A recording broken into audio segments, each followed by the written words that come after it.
Well, we had kind of a heater ourselves, but not quite 100. It was around 92. Yeah, early Definitely 90s. felt it. Everyone was going outside at Stuff the Bus. Absolutely. So shout out to the people who did come by for both Walmart's locations to donate as part of that. Greg, you were out there in the field for some of those weather forecasts. And he's bringing the heat with that shirt right now.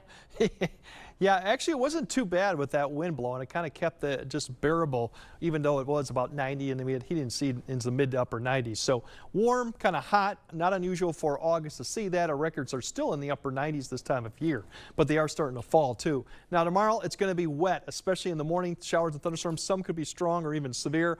For Ashley for the Arts, the good news with all this is it does improve towards the afternoon, evening, and it looks less likely you're going to see rainfall towards the evening hour, mainly cloud cover, maybe a peak of the sun.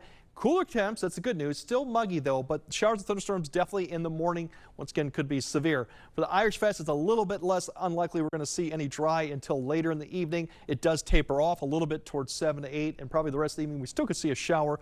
Cloud cover cooler, but the storms really late morning to early afternoon. Once again, could be strong, even severe with wind gusts and heavy rainfall too as they come through. So that's what we're looking at. For the rest of the night, just a scattering of showers. This is not really picking up on the activity that could be developing west. If it does pick up a little bit more intensity, this line will begin to form, but it does form eventually an area or line that will approach western areas by 5 to 6 a.m. We're talking about Eau Claire, probably to Minneapolis, and then watch this area expand in here through the late morning hours too. Mainly north of I-90. It could touch some areas as far as just I-90, but I think it'll stay north.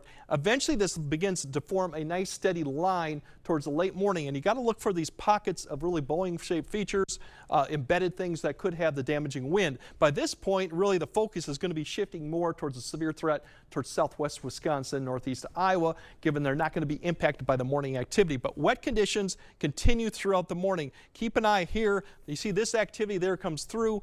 Eau Claire probably going to be just more light rain going from noon and then starting to taper off. More thunderstorms ahead of it, but keep an eye. Here's this line that we're going to keep an eye on coming through. It's a pretty solid line that comes through fairly quickly, kind of skip through that.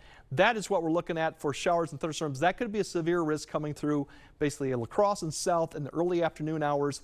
By the time we get to the late afternoons, a lot of the activity pushes east by 5 p.m. There still could be a few showers in the area, but most areas will probably be cloudy, kind of a brief break in the activity, but that's not going to be it for showers and thunderstorms for some areas. As we go to Saturday night, it's going to be another one. Severe risk right now, the only thing we got, and I mentioned this earlier, was actually a severe thunderstorm watch, not a tornado watch. That's out to 4 a.m. for all that activity. As you notice, it kind of nothing to the east. They do expect that to fall apart, but we'll see if it maintains itself too. The risk for tomorrow, as I mentioned, it's just south and east of it, kind of lining up with that line that I showed you, and it would be damaging winds, so that would be the threat more towards late morning or in the afternoon time frame. Less likely as you go further north, you'll see that.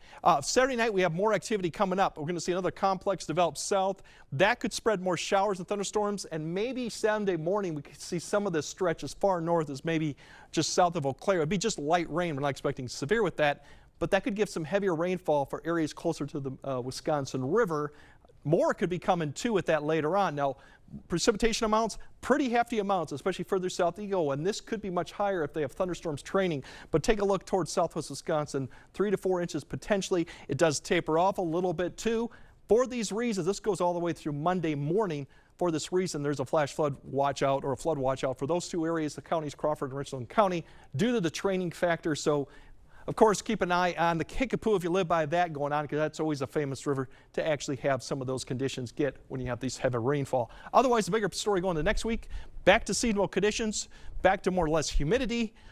Rain chance really kind of dwindles back down, but then towards the end of next week, we kind of climb back up with chances low at this point, but they'll likely probably come back up because we get more of a typical August pipe pattern. So definitely stay aware tomorrow. The severe threat's there, heavy rain threat is there.